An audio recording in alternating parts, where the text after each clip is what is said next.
لله رب العالمين الرحمن الرحيم مالك يوم الدين والصلاة والسلام على سيد المرسلين وعلى آله وصحبه أجمعين أما بعد. محترم سامعین و ناظرین، آج میں آپ کے سامنے صحیح بخاری، صحیح مسلم اور بعض کتابوں میں مذکور ایک واقعے کا ذکر کروں گا جسے اللہ کے رسول صلی اللہ علیہ وسلم نے بیان کیا ہے. وہ واقعہ ایک بہترین اور حکمت والے فیصلے سے متعلق ہے اور اس بات کی وضاحت کرتی ہے کہ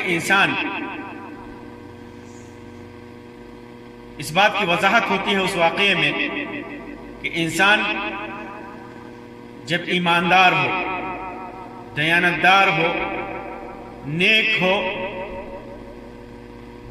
تو پھر بڑی سے بڑی قربانی پیش کر کے اپنی ایمانداری اور دیانتداری کو ثابت کرتا ہے. ابو ہریرہ رضی اللہ تعالیٰ عنہ کی روایت میں فرماتے ہیں کہ اللہ کے رسول صلی اللہ علیہ وسلم نے ارشاد فرمایا کہ ایک شخص نے ایک دوسرے شخص سے زمین خریدی. روایتوں میں آتا ہے کہ وہ مکان خریدا. جب اس نے مکان خرید لیا تو اسے اس مکان میں ایک گھڑا ملا. ایک گھڑا ملا اس مکان میں جس گھڑے کے اندر سونا تھا. اس آدمی نے جب سونے کو نکال لیا تو جا کر اس آدمی سے کہا جس سے اس نے گھر خریدا تھا کہ بھائی یہ گھڑا تو لے جا، یہ گھڑا سونے سے بھرا ہوا گھڑا تو لے کر جا، کیونکہ میں نے تم سے گھر خریدا ہے، سونا نہیں خریدا تھا. میں نے گھر خریدا تم سے، اور اس گھر کے اندر جو سونا ملا ہے میں نے وہ نہیں خریدا تھا، لے جا. یہ ایمانداری کی انتہا ہے، دیانتداری کی. آدمی سمجھتا ہے کہ میں نے صرف گھر خریدا ہے، صرف زمین خریدی ہے، یہ تو اس کا حق ہے. ہو سکتا ہے اس کا رہا ہو، اس نے اس کے اندر گاڑ کر کے رکھا ہو، یا اس کے خاندان میں باپ دادا میں کسی نے اس کو رکھا ہو. لیکن پہلے مالک نے جس سے یہ گھر خریدا تھا اس نے کہا کہ میں نے تو یہ گھر تمہیں تمام چیزوں سمیت بیچ دیا تھا.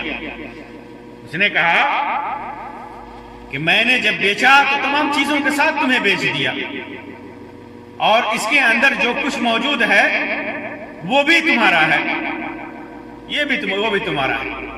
یہ آدمی اپنا حق نہیں سمجھ رہا ہے، وہ یہ سمجھ رہا ہے خریدنے والا کہ اس پر پہلا حق اس آدمی کا ہے جس سے اس نے خریدا ہے.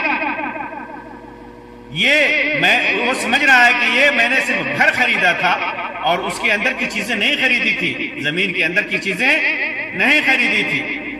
اور دوسرا آدمی جس نے زمین بیچی تھی، گھر بیچا تھا، وہ یہ سمجھ رہا ہے کہ اس نے تو جو گھر بیچا تو گھر کے ساتھ ساتھ اس کے اندر جو کچھ بھی ہے وہ سب اس کے ہاتھ بیچ دیا تھا. اب ان دونوں میں بات ہوئی تو دونوں یہ مقدمہ لے کر تیسرے آدمی کے پاس گئے. دونوں تیسرے آدمی کے پاس گئے اور واقعہ سنایا کہ بات ایسی ہے.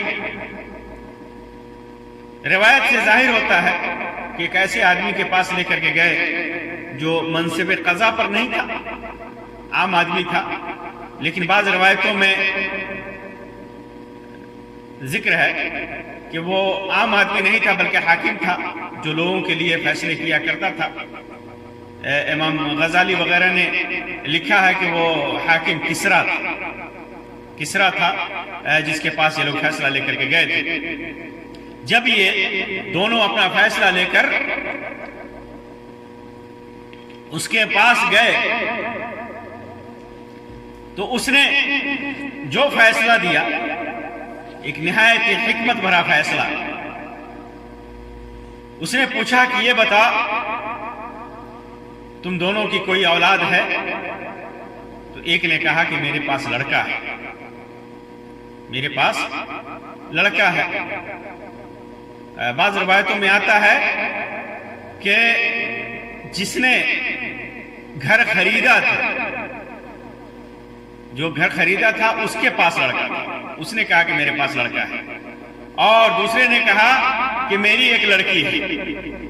فیصلہ کرنے والے نے کہا کہ لڑکا کا نکاح لڑکی سے کر دو۔ بعض روایتوں میں ہے اذهبا فزوج ابنتك من ابن هذا، بعض روایتوں میں ہے کہ اس نے کہا بیٹی والے سے کہ جا کر اپنی بیٹی کی شادی اس سے کر دے، اس کے بیٹے سے کر دے، اور اس نے کہا وَأَنفِقُوا عَلَىٰ أَنفُسِهِمَا مِنْهُ وَتَصَدَّقَا، سونا انہی پر خرچ کرو، دونوں کی شادی کر دو، اور یہ دولت ہے، یہ سونا ہے، انہی دونوں پر خرچ کر دو، اور تصدقہ، اور خیرات بھی کر دو، صدقہ بھی کر دو، خیرات بھی کر دو، اور انہی دونوں پر شادی کرا کر کے سونا خرچ کر دو۔ اور صحیح مسلم کی روایت میں ہے علی انفسکما، تم دونوں آپس میں ایک دوسرے پر خرچ کرو۔ اور بخاری کے اندر ہے انفقوا علی انفسہما منہ، ان میں سے دونوں پر خرچہ کرو۔ اور بعض روایتوں میں ہے وجہزوہما من ھذا المال، کہ دونوں کی شادی کی تیاری اسی دولت سے کرو۔ وادفعا الیہما، اور باقی جو بچ جائے ان دونوں کو دے دو تاکہ وہ دونوں اپنی زندگی اس میں گزارے، دونوں اپنی زندگی اس سے گزارے۔ یہ ایک حکمت والا فیصلہ تھا۔ فیصلہ کرنے والے نے کس بنیاد پر فیصلہ کیا؟ آخر اس کے سامنے وہ کون سی باتیں تھی جس کی بنیاد پر، کون سے سی چیزیں اس کو اچھی لگی جس کی بنیاد پر اس نے اس قسم کا فیصلہ دیا؟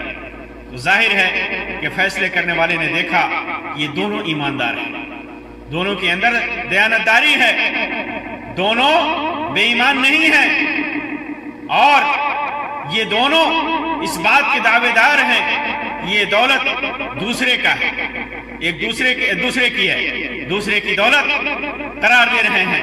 تو ایسے موقع سے اس نے سوچا کہ اس مال کا حکم ضائع مال کا ہو جاتا ہے، اگر دونوں نہیں لیں گے تو یہ مال کوئی تیسرا لے گا، اور دونوں کا یہ دولت اور یہ مال ضائع ہو جائے گا۔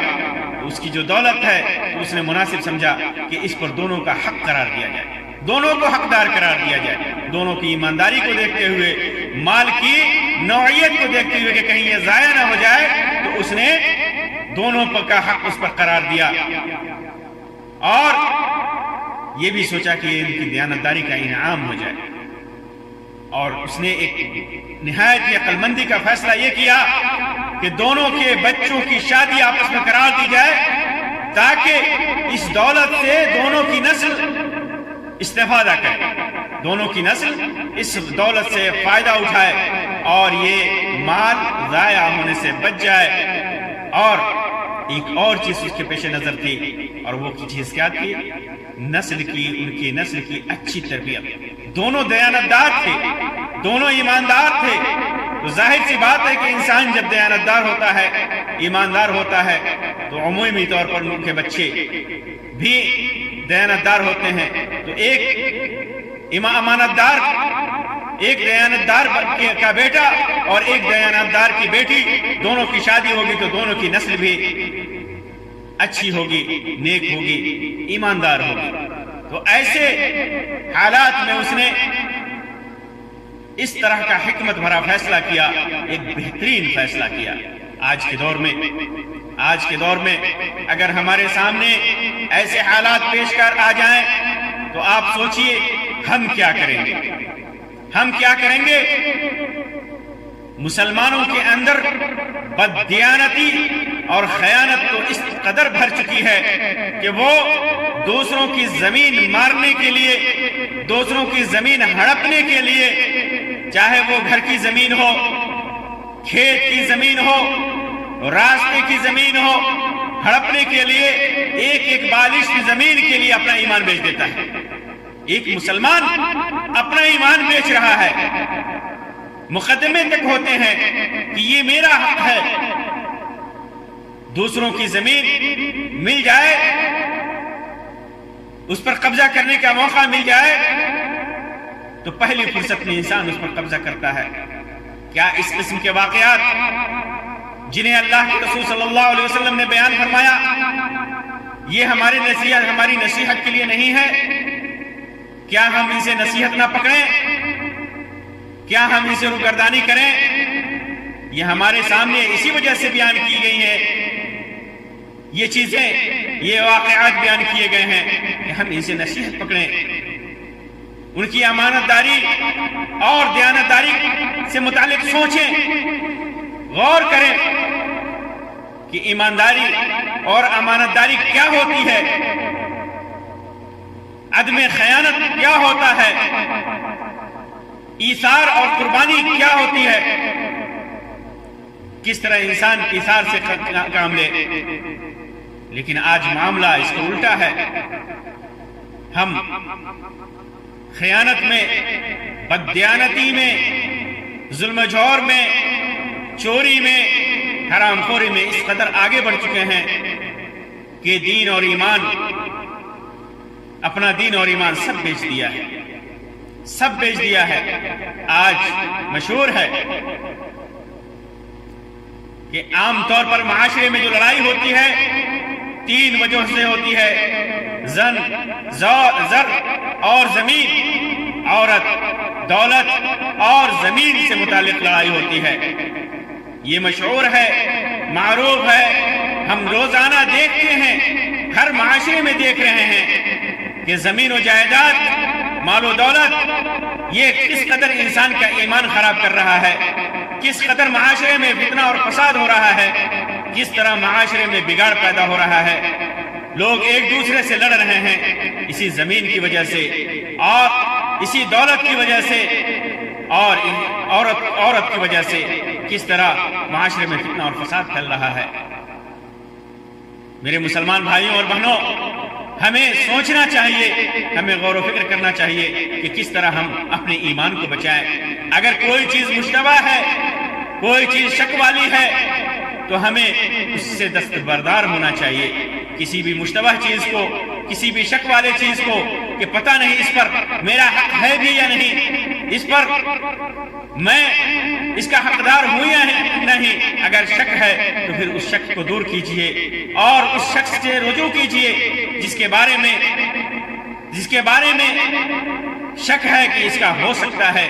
اگر وہ دستبرداری کرتا ہے، وہ اس سے انکار کرتا ہے تو پھر بعد میں اس کے سلسلے میں آپ سوچئے، ہم سوچیں اور پھر اپنے ایمان کو بچائیں، اپنی دیانتداری کا ثبوت دیں، اپنی قربانی اور ایثار کا ثبوت دیں۔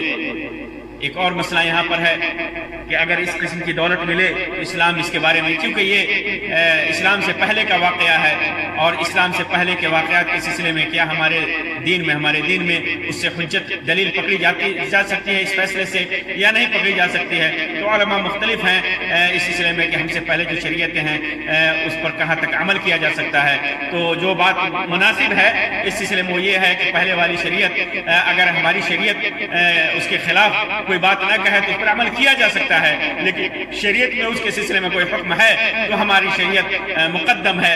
ایک الگ مسئلہ ہے کہ اگر زمین میں دفینہ ملے تو اسے رکاز کا حکم دیا جاتا ہے، دفینے کا حکم دیا جاتا ہے، اس میں کتنا صدقہ کیا جائے گا ایک الگ مسئلہ ہے اور لمبی بحث ہے، انشاءاللہ کسی اور موقع سے اس کی وضاحت کی جائے گی۔ اللہ تبارک و تعالیٰ سے دعا ہے کہ اللہ تبارک و تعالیٰ ہمارے دلوں میں ایمان، صحیح طریقے پر دیانتداری اور امانتداری اللہ تبارک و تعالیٰ پیدا کرے، ہمیں امین بنائے، دیانتدار بنائے، خیانت سے بچائے اور ہمارے اندر ایثار و قربانی کا جذبہ عطا فرمائے۔ آمین یا رب العالمین۔ وآخر دعوانا ان الحمدللہ رب العالمین وصلی اللہ علی خیر خلقہ وسلم۔ والسلام علیکم ورحمۃ اللہ وبرکاتہ۔